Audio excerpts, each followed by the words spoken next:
Bismillahirrahmanirrahim. Assalamualaikum warahmatullahi wabarakatuh. Kawan-kawan sekalian, pada hari ini kita akan melakukan sebuah kajian. Kajian apa? Kajian Al-Fatihah versi Ali Masku. Perlu saya tegaskan bahwa saya bukan seorang ustadz atau ulama atau kiai. Saya adalah seorang content creator, tapi dalam pemahaman saya bahwa kita semua boleh memiliki pendapat, boleh memiliki suatu pemahaman versi kita. Adapun itu diterima atau tidak diterima, itu lain hal. Kalaupun seandainya apa yang akan saya sampaikan ini bertentangan dengan apa yang dipahami mayoritas, saya tidak menjadi masalah bagi saya. Saya hanya memaparkan apa yang saya mengerti. Oke, kita mulai. Kita baca dulu surat Al-Fatihah. Bismillahirrahmanirrahim. Alhamdulillahirabbil alamin. Ar-Rahmanirrahim. Maliki yaumiddin. Iyyaka na'budu wa iyyaka nasta'in. Ihdinas siratal mustaqim. Siratal ladzina an'amta 'alaihim ghairil maghdubi 'alaihim waladdallin. Amin. Oke. Ayat yang pertama, Bismillahirrahmanirrahim, yang artinya secara yang sudah kita pahami, dengan nama Allah yang Maha Pengasih lagi Maha Penyayang. Di situ ada potongan kata Bismillahi, banyak dimaknai sebagai dengan menyebut nama Allah. Kalau saya lebih cenderung untuk memaknai ini, Bismillah ini dengan nama Allah. Jadi saya berusaha untuk tidak membuat suatu bentuk yang khusus, karena memang di situ disampaikan dalam kata yang umum, universal, dengan nama Allah. Apakah itu dengan penyebutan, apakah itu dengan menyadarinya secara mental tanpa ada penyebutan, bahkan ada yang melalui tindakan. Di sini kata universal saya tidak mengkonkretkannya, karena memang di settingnya universal. Kalau memang kata-kata ini ingin disampaikan harus dengan kata penyebutan, pasti di sana disampaikan dengan penyebutan. Di sini secara letterlah kata-katanya hanya dengan bi, dengan ismun Allah, dengan nama Allah. Dengan nama Allah Ar-Rahman, Bismillahirrahmanirrahim. Ar-Rahman, Ar-Rahim, dengan nama Allah yang Maha Penyayang, yang Maha Pengasih lagi Maha Penyayang. Di sini dalam bahasa Indonesianya, Ar-Rahman dimaknai pengasih dan Ar-Rahim dimaknai penyayang. Bagaimana kita memahami perbedaan dari kata pengasih dan penyayang? Ada beberapa pendapat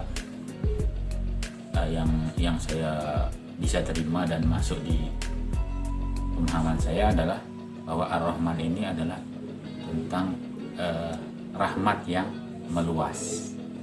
Maka kata Ar-Rahman ini nyambung dengan suatu istilah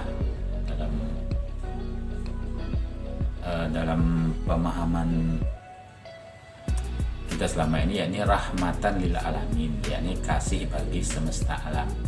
Maka Ar-Rahman ini bermakna kasih yang cakupannya meluas, rahmatan lil alamin. Jadi dengan nama Allah yang Maha Pengasih, di mana kasihnya itu meluas, maka dengan jargon yang kita kenal rahmatan lil alamin. Terus selanjutnya Ar-Rahim. Nah, tadi Ar-Rahman adalah yang meluas, Ar-Rahim ini yang mendalam. Maka karena meluas Ar-Rahman tadi, jadi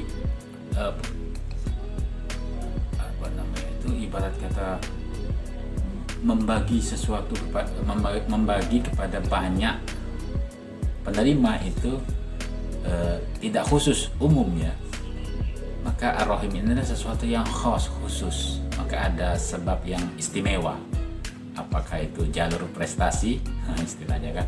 Apakah itu jalur kredibilitas? Apakah itu jalur kesetiaan dan sebagainya? Maka Ar-Rahim ini adalah rahmat yang mendalam, kasih sayang yang mendalam karena prestasi, apakah itu karena ketakwaan, karena poin lebih dan sebagainya. Ayat yang pertama. Yang kedua, Bismillahirrahmanirrahim. Yang kedua, Alhamdulillahi Rabbil Alamin. Segala puji, segala pujaan itu teruntuk yakni Allah, lillahi Rabbil Alamin. Allah yang mana? Bukan Allahnya umat Islam, itu yang saya pahami. Tapi Allah di sini adalah Allahnya alam semesta, yakni Alhamdulillahi Rabbil Alamin, yakni Tuhan yang mengatur seluruh alam semesta ini. Jadi kalau kita memahami bahwa Allah adalah Tuhannya umat Islam, saya kira itu terlalu sempit, pemahaman yang sempit. Umat Islam kita tahu jumlahnya ya, bisa dihitung ya, komunitasnya. Tapi kalau alam semesta tak terbatas, tidak ada sains, tidak ada ilmu pengetahuan yang bisa menghitungnya. Kalau cuma umat Islam sangat terbatas, bisa didata ya, bisa disensus. Maka di ayat yang kedua ini saya berusaha untuk tidak mengkonkretkan, karena memang ini pesannya disampaikan secara universal. Allah yang mana? Yakni Tuhan bagi seluruh alam semesta, yang menciptakan kita, yang menciptakan orang yang katakanlah bukan Islam, beragama lain. Jadi Allah yang kita maksudnya Tuhan bagi mereka juga gitu. Seperti itu. Rabbil Alamin ini masuk ke sambungan kerahmatan lil alamin tadi. Ayat yang ketiga, Maliki Ar-Rahmanir-Rahim, Maliki Yaumiddin, yakni raja yang menguasai masa ad-din. Ad-din ini kalau dimaknai secara pemahaman umum ini bermakna agama. Sementara kita tahu sang penguasa ini bukan hanya tentang agama. Beliau menciptakan sesuatu hal, segala hal yang bahkan yang tidak bisa diterima, bahkan hal yang dibenci oleh orang beragama bahkan ya. Jadi Maliki Yaumiddin adalah raja penguasa hari ataupun masa ditegakkannya kebenaran. Kebenaran itu kapan masanya?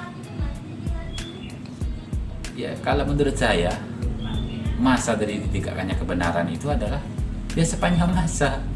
Jadi apa yang sudah diciptakan Tuhan, apa yang sudah diwujudkannya di dalam kehidupan kita ini semua adalah kebenaran. Hanya versi cara pandang manusia saja yang membatasi bla bla bla bla gitu kan. Perdebatan ataupun perbedaan hanya ada di sudut pandang manusianya saja. Sementara di mata Sang Pencipta, apa yang telah diciptakannya, apa yang telah diwujudkannya di seluruh alam, seluruh tingkatan alam semesta itu adalah perwujudan dari kebenaran sang ilahi itu tersebut. Oke, kita beranjak ke ayat berikutnya. Iyyaka na'budu wa iyyaka nasta'in. Hanya kepadamu kita semua mengabdi. Hanya kepadamu kita semua mohon pertolongan. Jadi bentuk pengabdian itu bermacam-macam, kawan-kawan. Kita tidak berhak untuk membatasinya, karena Sang Pencipta itu Maha mengerti bahwa tumbuh-tumbuhan dan binatang itu berbeda, bahwa sama-sama tumbuh-tumbuhan pun berbeda, sama-sama hewan juga berbeda. Hewan dan tumbuh-tumbuhan berbeda dengan manusia. Manusia memiliki banyak perbedaan dari kulit, dari kultur, budaya, dari geografis dan sejarah kehidupan masing-masing suku bangsa itu berbeda-beda. Maka tingkat pemahaman, tingkat kesadaran semuanya berbeda. Maka di dalam menjalankan bentuk-bentuk pengabdian ini tentu saja wajar berbeda-beda, ya kan? Maka sedalam dan setinggi apa ketulusan kita dalam mengabdi, hanya diri kita dan Sang Pencipta yang mengerti. Mengenai bentuk luar itu sudah menjadi fitrahnya adalah perbedaan. Maka yang menjadi sama adalah apa? Yang harus sama itu tingkat kesadaran. Kesadaran itu sama. Yang berbeda itu adalah pikiran. Yang berbeda itu adalah emosi, masing-masing berbeda gitu ya. Latar belakang budaya itu berbeda. Tapi kalau kesadaran, kalau keikhlasan, kalau kedamaian itu sama. Maka itulah yang hendak kita capai sebagai manusia, sebagai makhluk rohani, dan sebagai manusia insan yang berupaya menuju takwa yang sebenar-benarnya. Iyyaka na'budu wa iyyaka nasta'in. Selanjutnya, ihdinas siratal mustaqim. Berilah kami, tunjukilah kami jalan yang al-mustaqim. Nah, di sini jalan yang al-mustaqim ini seperti apa? Pada umumnya ini dimaknai adalah jalan yang lurus. Jadi mustaqim itu lurus. Saya agak berbeda dalam memaknai kata al-mustaqim ini, karena al-mustaqim ini dia satu makna dengan kata istiqomah. Apa istiqomah? Apakah orang-orang istiqomah itu adalah orang-orang yang lurus? Kalau jalan lurus kayak penggaris, enggak kan? Istiqomah di sini adalah konsisten, terus-menerus melakukan suatu perubahan, kemajuan, progres. Maka tujuan kita terlahir ke bumi ini sebenarnya untuk melakukan suatu perjalanan hidup, di mana dari sana kita mengalami kesadaran kembali. Kita terlahir lupa siapa diri kita, dari mana asal kita.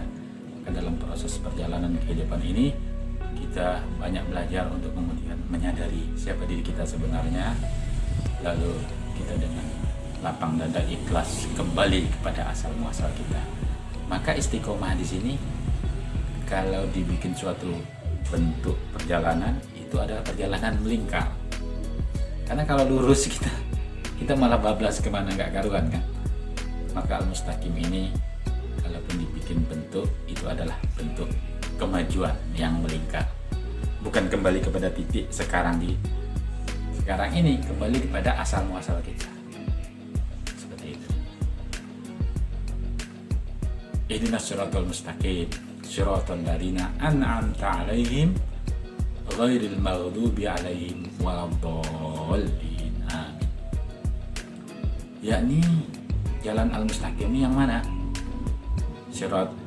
Ihdinas siratal mustaqim, siratal ladzina an'amta 'alaihim, yakni jalan orang-orang yang Engkau beri kenikmatan ataupun diberi kebaikan.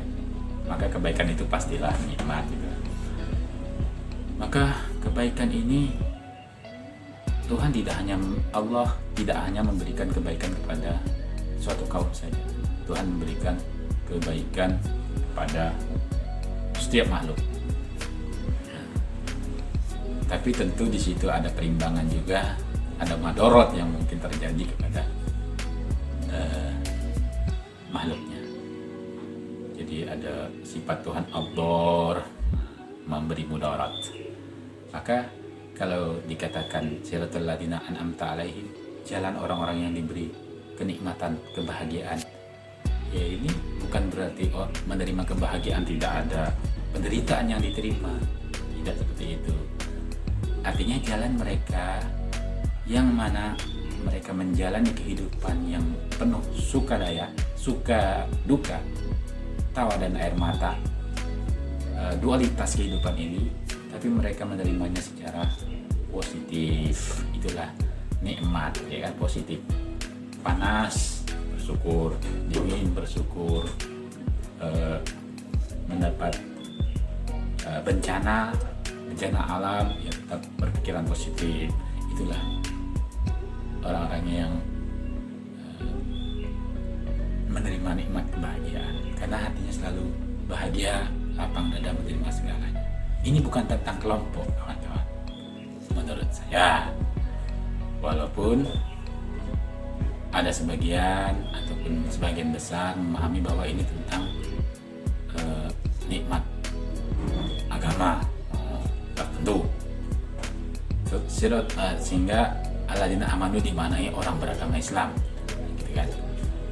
Kemudian siratal ladzina an'amta alaihim ghairil maghdubi alaihim, bukan orang-orang yang mendapat murka.